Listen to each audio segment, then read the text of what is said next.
Assalamualaikum warahmatullahi wabarakatuh. Perkenalkan kami dari kelompok metodologi penelitian yang beranggotakan yang pertama Nur Fajar Al Maulana, dua Rizky Darmawan Prasetya, yang berjudul pengaruh bauran pemasaran terhadap kepuasan konsumen dalam mengembangkan coffee shop di Kota Solo Raya. Dosen mata kuliah Bapak Rayhan Gunaningrat, SEMM. Lanjut, berikut materi yang akan kami sampaikan.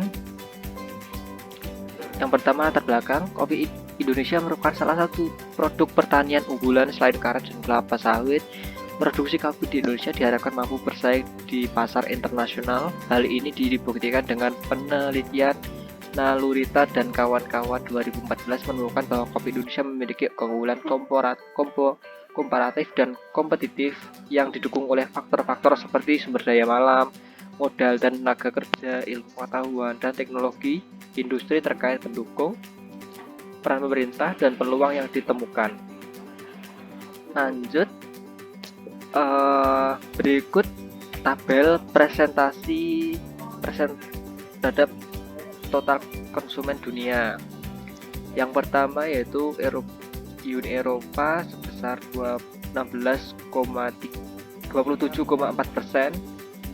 Yang kedua Amerika Serikat 16,3%, yang ketiga Brazil 13,2%, 4 Jepang 5% dan Indonesia 2,9%.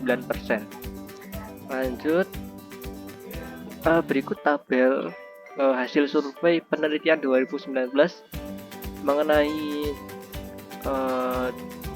jumlah kecamatan di Kota Surakarta mengenai sebaran coffee shop pada tahun 2019. Lanjut, tujuan dan abstrak. Tujuan penelitian ini untuk mengetahui apakah kepuasan pelanggan coffee shop di Kota Solo Raya dipengaruhi oleh bauran pemasaran. Kuota sampling dan random sampling ialah yang digunakan pada metode pengambilan sampel. Lanjut, responden kami berjumlah 104 responden. Lanjut, untuk kajian teoritis, bauran pemasaran merupakan alat pemasaran taktis yang digerakkan oleh 4P: harga, promosi, produk, dan tempat, yang digabungkan perusahaan untuk menciptakan responden yang diinginkan pada pasar sasarannya.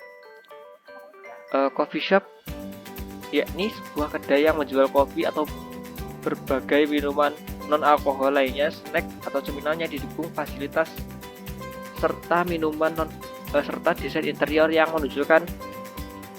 menyanjung menurut Liani 2016. Lanjut, jenis penelitian dan analisis data. Data primer yang digunakan pada penelitian ini dengan menyebarkan kuesioner kepada responden diperoleh data disebut data primer. Di sini kami memiliki 4 variabel, yaitu yang pertama produk, kedua harga, yang ketiga promosi, dan yang keempat distribusi atau tempat. Dan variabel Y yaitu kepuasan konsumen. Untuk uji yang pertama kami menggunakan SPSS versi 25 64 bit. Yang pertama uji normalitas, uji validitas, reabilitas, uji F ANOVA atau simultan hipotesis, uji T koefisien atau parsial. Dan untuk indikatornya yaitu untuk skor 5 sangat setuju, skor 4 sangat setuju, 3 netral, untuk 2 tidak setuju, 1 sangat tidak setuju. Lanjut, untuk hasil dan pembahasan uji validitas ya. Yang pertama itu variabel produk, harga, X2 nya, X3 nya promosi, X4 nya flash, dan yang variabel Y nya kepuasan konsumen. Tabel 1 menjelaskan setiap elemen pertanyaan mempunyai angka R-tabel sebesar 0,1927 yang bernilai positif. Oleh karena itu unsur pernyataan dinyatakan valid. Lanjut, hasil dan pembahasan uji reabilitas. Statistik reliabilitas merupakan hasil uji reliabilitas analisis dari 28 item variabel dengan Cronbach's alpha sama dengan 0,909. Nilai reliabilitas sebesar 0,909 merupakan nilai sedang, sehingga kuesioner ini dianggap inkonsisten atau variabel. Baik, saya lanjutkan untuk presentasi jurnal, yaitu hasil dan pembahasan. Di sini terdapat gambar, yaitu gambar histogram dependent variable. Di sini adalah uji normalitas yang menyatakan jika kurva variabel terikat histogram normal dan mean mendekati 0, maka asumsi normalitas terpenuhi dan residual dinyatakan normal. Untuk selanjutnya yaitu normal plot regression standar residual, yaitu di atas menunjukkan asumsi normalitas terpenuhi oleh model regresi dapat dianalisa jika plot data diagram menunjukkan aliran garis lurus. Untuk selanjutnya adalah uji normalitas. Di sini adalah uji one sample Kolmogorov-Smirnov. Kita lihat pada asesmen signifikan to Taillet, yaitu dikenal sebagai dua sisi lebih dari 0,05 berdistribusi normal, sedangkan kurang dapat dianggap tidak berdistribusi normal. Hal ini disebut sebagai asumsi plotik normality 2015. Semakin besar ukuran sampel, maka akan semakin mendekati distribusi normal. Untuk selanjutnya adalah uji heteroskedastisitas. Bisa dilihat bila signifikan variabel independen bernilai 0,05, tabel tersebut diperoleh nilai signifikansi variabel independen sebesar 0,250 untuk X1, 0,051 untuk X2, 0,146, dan untuk X3 0,514 untuk X4. Maka disimpulkan tidak ada terjadi hetero. Untuk selanjutnya ini adalah scatter plot. Terdapat titik-titik ini dapat disimpulkan bahwa jika titik-titik tersebut tidak berbentuk pola atau menyebar dan titik-titik tersebut melebihi angka 1, maka tidak ada gejala heteroskedastisitas atau gejala HO, karena poin tidak akan terkumulasi hanya pada posisi angka tersebut saja.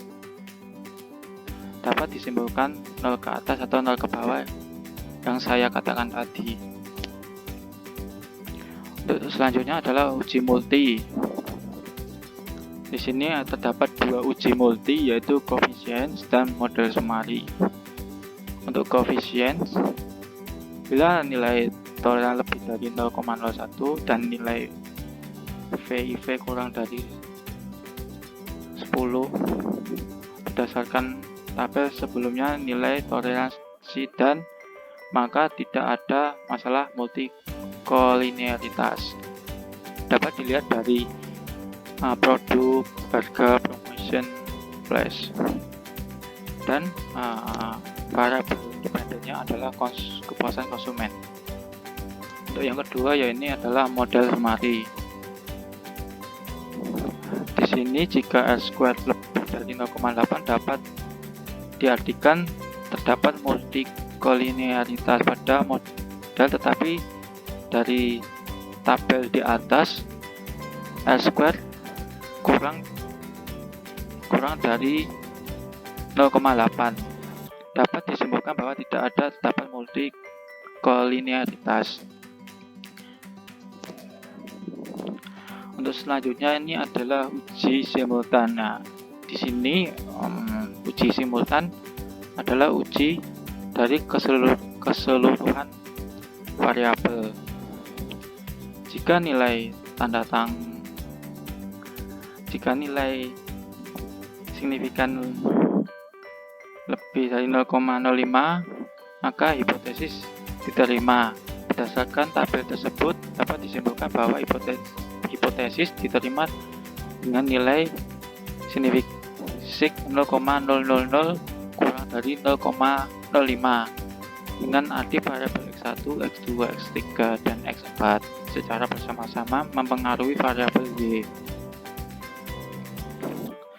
Untuk yang kedua ini adalah uji T atau bisa disebut dengan uji parsial, yaitu uji dari bagian dari uji simultan tadi. Jika nilai sig lebih dari 0,05 dapat disimpulkan tidak adanya pengaruh X dan Y.